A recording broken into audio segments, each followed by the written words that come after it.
नमस्कार, मेरा नाम है मोहम्मद हामिद और आज हम जिस खबर को लेकर आपके सामने आए हैं वो इंसानी जिंदगी की तीन सबसे बुनियादी ज़रूरतों रोटी, कपड़ा और मकान में से एक ज़रूरत मकान से ताल्लुक़ रखती है।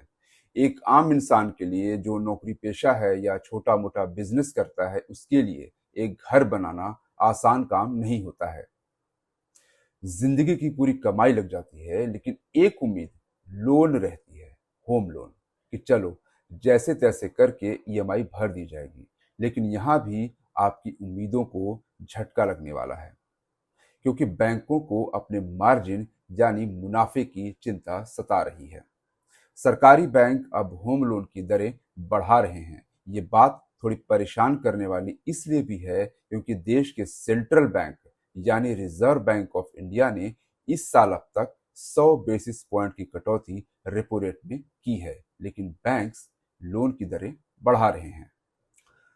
ताजा मामला एसबीआई यानी स्टेट बैंक ऑफ इंडिया यानी देश के सबसे बड़े बैंक और यूनियन बैंक जैसे पब्लिक सेक्टर बैंक का है, जो अब होम लोन की स्प्रेड बढ़ा रहे हैं, जिसका मतलब नए लोन लेने वालों के लिए ब्याज दरें ऊपर जा सकती हैं। ये क्यों हो रहा है?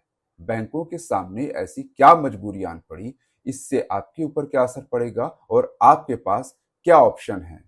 इस वीडियो में हम इन सभी सवालों को क्लियर करने की कोशिश करेंगे। अगर वीडियो पसंद आए तो लाइक, सब्सक्राइब और कमेंट जरूर करिएगा। सबसे पहले समझते हैं कि हुआ क्या है। देखिए, रिजर्व बैंक ऑफ इंडिया ने इस साल रेपो रेट में 100 बेसिस पॉइंट की कटौती की है, जैसा कि मैंने पहले बताया। यानी ब्याज दरें कम हो रही हैं। पहले जब रेट कम होते थे तो बैंक नए कस्टमर्स को सस्ता लोन देते थे, लेकिन पुराने कस्टमर को ज्यादा ब्याज चुकाना पड़ता था, यानी वो पुराने रेट पर ही लोन चुका रहे होते थे। लेकिन अब ये ट्रेंड रिवर्स हो गया है, पलट गया है। एसबीआई और यूनियन बैंक जैसे सरकारी बैंक होम लोन की स्प्रेड बढ़ा रहे हैं। स्प्रेड, इसका मतलब होता है कि रेपो रेट के ऊपर जो एक्स्ट्रा चार्ज लगता है। उदाहरण के लिए एसबीआई की नई होम लोन रेट अब 7.5% से 8.7% तक हो गई है, जो कि पहले 8.45% हुआ करती थी। यानी पहले से 25 बेसिस पॉइंट बढ़ गई है। जबकि दूसरी तरफ यूनियन बैंक ने अपनी होम लोन रेट को बढ़ाकर 7.45% कर दिया है। मतलब नया होम लोन लेने वालों को ज्यादा ब्याज चुकाना पड़ेगा, जबकि पुराने कस्टमर्स को आरबीआई के नियमों के हिसाब से रेट कट का फायदा मिलता रहेगा। यानी उनके लिए ब्याज दरों में कोई बदलाव नहीं होगा, बल्कि फायदा ही होगा।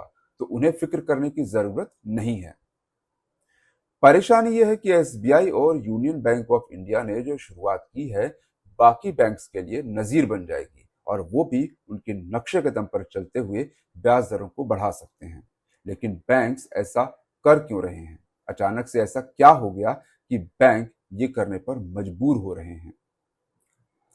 देखिए, सबसे पहले ये समझना होगा कि बैंक्स कमाते कैसे हैं। इसको सिर्फ सिंपल टर्म में समझते हैं।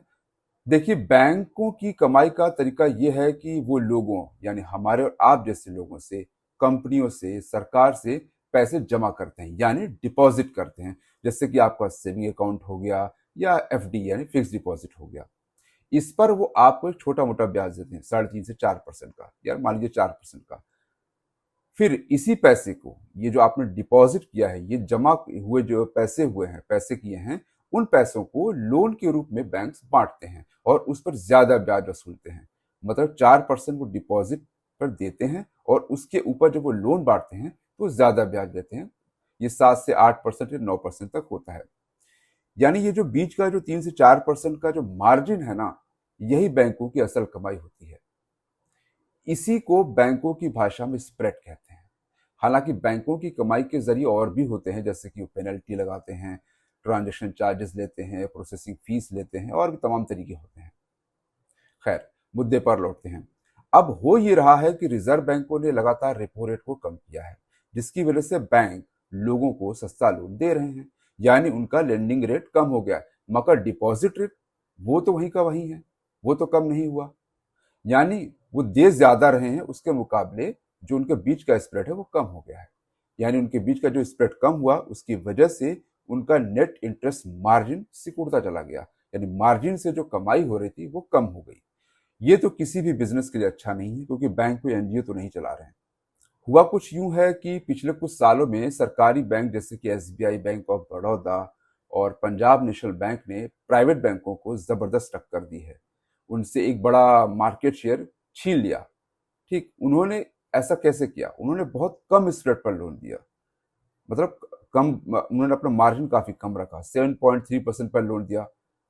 अब FY25 से FY22 से लेकर के FY25 तक, मतलब 3 फाइनेंशियल ईयर तक उनकी ग्रोथ 14 से 18% रही। होम लोन की ग्रोथ 14 से 18% रही। लेकिन अब ये जो होम लोन की ग्रोथ है वो कम हो रही है और जून 2025 में ये 9.6% रह गई है। क्यों? क्योंकि बैंक अब ये सोच रहे हैं कि ग्रोथ के चक्कर में कहीं प्रॉफिट से हाथ न धोना पड़ जाए। मतलब ये है कि सस्ता लोन बांट कर आपने ग्राहक तो ज्यादा बना लिए लेकिन उनसे कमाई नहीं कर पा रहे हैं। ऐसे समझिए कि सरकारी बैंकों ने मान लीजिए 100 लोगों को लोन दिया 7% या 8% पर और कमाया सिर्फ 1,000 रुपए। लेकिन प्राइवेट बैंकों ने 70 लोगों को लोन दिया लेकिन 8 से 9% या इससे ज्यादा का होम लोन देकर उन्होंने कमाए 120 रुपए। तो साफ और सीधे शब्दों में कहें कि अब सरकारी बैंक जो पहले होम लोन के वॉल्यूम पर खेल रहे थे, अब रिटर्न पर फोकस कर रहे हैं ताकि उनका मार्जिन सुधरे, उनको प्रॉफिट मिले।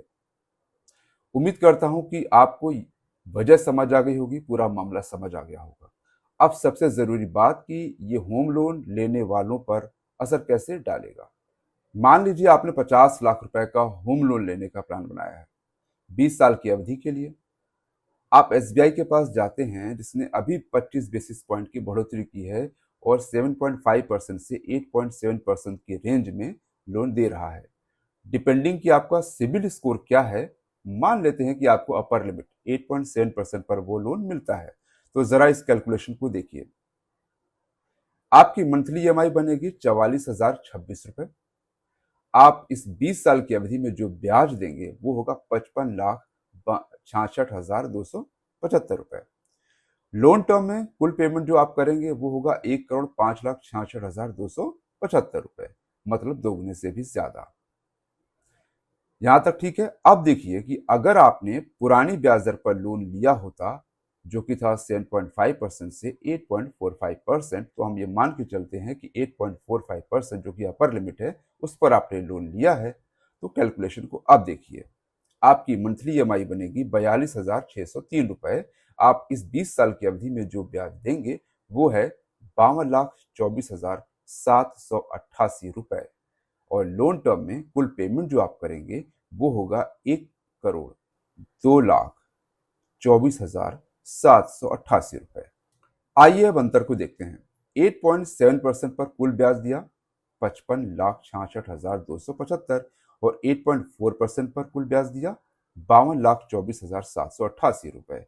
इस पूरे टेन्योर में आप 3,41,487 रुपए ज्यादा ब्याज देंगे और जो मंथली बोझ होगा वो होगा 1,423 रुपए, जो कि सालाना आधार पर 17,706 रुपए हो जाएगा।